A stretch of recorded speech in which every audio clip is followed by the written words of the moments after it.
Second யூனிட்ல 2.6 வரைக்கும் complete பண்ணியாச்சு. இது வரைக்கும் நம்ம ரெடியூஸ்டு போர்ஷன் என்ன, அதனால முதல்ல இது வரைக்கும் நடத்திடுவோம். இப்போ எக்ஸ்ட்ரா சொன்னாங்கன்னா எக்ஸ்ட்ரா நடத்துவோம். இப்போ அதுக்கப்புறம் ஒரு நோட் பார்த்துக்கோங்க. If z is a variable complex number such that modulus z minus z naught is equal to r, then the locus of z is a circle with the center z naught and the radius r units. இது தெரியும்லங்க. z variable complex நம்பர்னா z move ஆகுதுன்னு அர்த்தம். z ஓட value மாறுது, so that z move ஆகுதுன்னு அர்த்தம். எப்படி மூவ் ஆகுது? Modulus z minus z naught is equal to r அப்படிங்கிற கண்டிஷன் படி மூவ் ஆகுது. இப்போ z மூவ் ஆகுது, modulus z minus z naught ன்னு அர்த்தம் z-க்கும் z0க்குள்ள டிஸ்டன்ஸ் அர்த்தம்.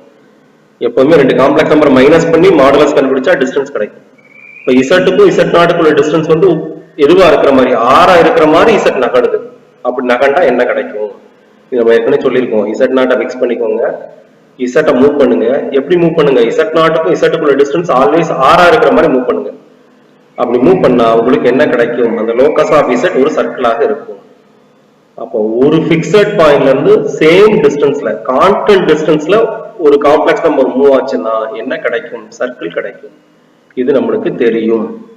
Locus of z is a circle with center z0, radius r units. Centre வந்து z0, radius r units. அப்ப z மூவ் ஆகணும். எப்படி மூவ் ஆகணும்? z0ல இருந்து r டிஸ்டன்ஸ்ல ஆல்வேஸ் இருக்கிற மாதிரி மூவ் ஆகணும். மூவ் ஆச்சுன்னா உங்களுக்கு ஒரு சர்க்கிள் கிடைக்கும். சரி, அதே z வேற மாதிரி மூவ் ஆச்சுன்னா எப்படி? z is a variable complex number such that modulus z minus z1 is equal to modulus z minus z2.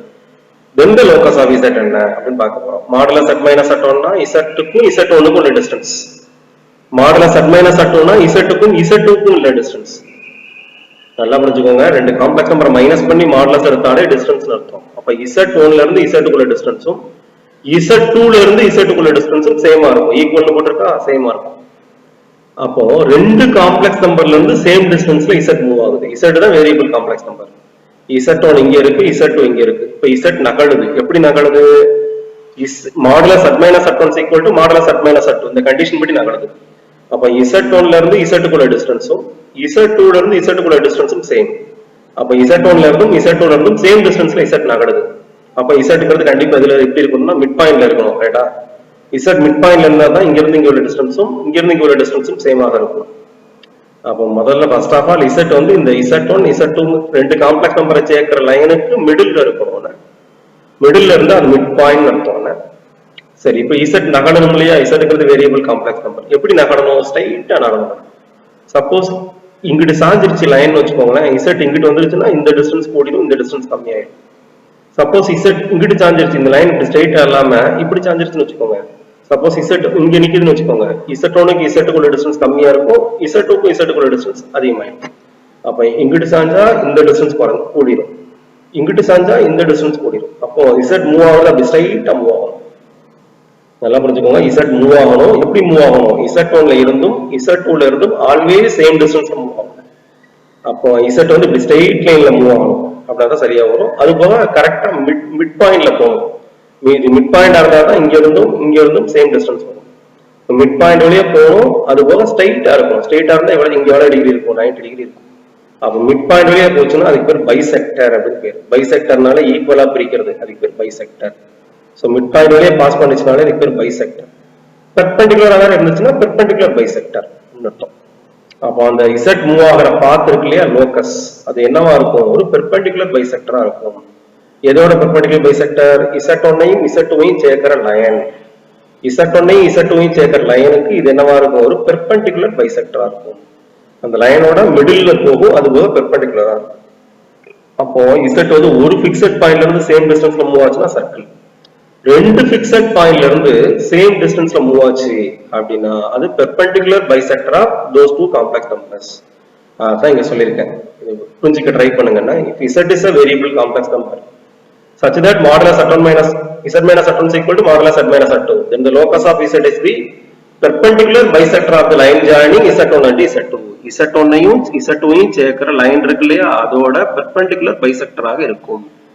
இதோட மிட் பாயிண்ட் வெளியே போகும், அது போக பெர்பெண்டிகுலராகவும் இருக்கும். அப்போ ஒரு பாயிண்ட்ல இருந்து கான்ஸ்டன்ட் டிஸ்டன்ஸ்ல மூவ் ஆச்சுன்னா சர்க்கிள், ரெண்டு பாயிண்ட்ல இருந்து கான்ஸ்டன்ட் டிஸ்டன்ஸ்ல மூவ் ஆச்சுன்னா பெர்பெண்டிகுலர் பைசெக்டர். ஞாபகம் வச்சுக்கோங்க. இது வந்து ஒன்வேர்ட் பாயிண்ட் ஆஃப் வியூல உள்ளது. என்ன சரி, எக்ஸசைஸ் 2.9ல ஃபர்ஸ்ட் ஒன்வேர்ட் பாருங்க. எக்ஸசைஸ் 2.9 ஒன்வேர்ட் எக்ஸசைஸ் வந்துட்டோன்னு I power n plus I power n plus 1 plus I power n plus 2 plus I power n plus 3 என்னன்னு கேட்டிருக்காங்க. இது பவர் n, இது பவர் n plus 1, இது பவர் n plus 2, இது power n plus 3. அப்ப consecutive powers of I. அது 4 consecutive powers of I. இந்த மாதிரி 4 consecutive powers of I வந்தாலே ஆன்சர் 0 ன்னு படிச்சு வச்சிருக்கோம். The sum of the 4 consecutive powers of I எவ்வளவு 0 அப்படி சொல்லிருக்கோம். அப்ப இது நாளையும் டோட்டல் போட்ட ஆன்சர் என்ன வரும்? 0 தான் வரும். 0 வந்து ஃபர்ஸ்ட் ஆன்சர்.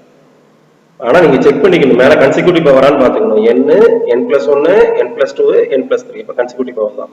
இப்ப I யோட 4 கன்சிக்யூட்டிவ் பவர்ஸ் ஆட் பண்ணாலே ஆன்சர் 0 தான். So answer is 0. ஆப்ஷன் வந்து first option. Second one word பாருங்க.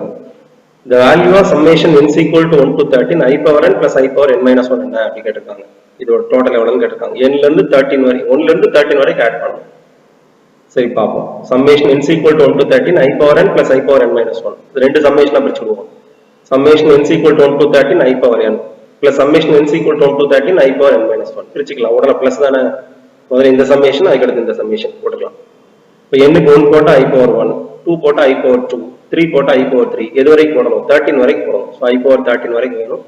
I power 13 வரைக்கும் வரும். உள்ள பிளஸ் தானே, சம்மேஷன்னாலே பிளஸ். இப்போ ஃபர்ஸ்ட் சம்மேஷன் I power 1ல ஆரம்பிச்சு n க்கு 1 போட்டா I power 1, n க்கு 13 போட்டா I power 13, I power 1ல ஆரம்பிச்சு I power 13 வரைக்கும் பிளஸ் பண்ணணும். இது ஃபர்ஸ்ட் சம்மேஷன். செகண்ட் சம்மேஷன் பாருங்க, பிளஸ் இந்த வரைக்கும் பிளஸ். செகண்ட் சம்மேஷன் பாருங்க, n க்கு 1 போட்டா I power 1 minus 1 அப்படின்னா I power 0. n க்கு 2 போட்டீங்கன்னு வச்சுக்கோங்க, I power 2 minus 1 னா I power 1. n க்கு 3 போட்டா I power 3 minus 1 னா I square. n க்கு 13 போட்டீங்கன்னா I power 13 minus 1 னா I power 12. அப்போ செகண்ட் சம்மேஷன் I power 0 ல ஆரம்பிச்சு I power 12 ல முடிஞ்சிடும். இப்போ ஃபர்ஸ்ட் சம்மேஷன் I power 1 ல ஆரம்பிச்சு I power 13 வரைக்கும் உடல பிளஸ், சம்மேஷன்னாலே பிளஸ். பிளஸ் அடுத்து செகண்ட் சம்மேஷன் I power 0 ல ஆரம்பிச்சு I power 12 வரைக்கும். ஏன்னா இங்க n minus 1 வந்ததுனால n க்கு 1 போடும்போது I power 0, n க்கு 13 போடும்போது I power 12 அந்த மாதிரி வரும். இப்போ நம்ம கன்சிக்யூட்டிவ் 4 பவர்ஸ் ஆட் பண்ணா 0 தானே. அப்போ I power 1 ல இருந்து 4 வரைக்கும் பிராக்கெட், I power 5 ல இருந்து 8 வரைக்கும் பிராக்கெட், I power 9 ல இருந்து 12 வரைக்கும் பிராக்கெட், I power 13 மட்டும் மிச்சம் இருக்கும். இதுல ஃபர்ஸ்ட் இதுல.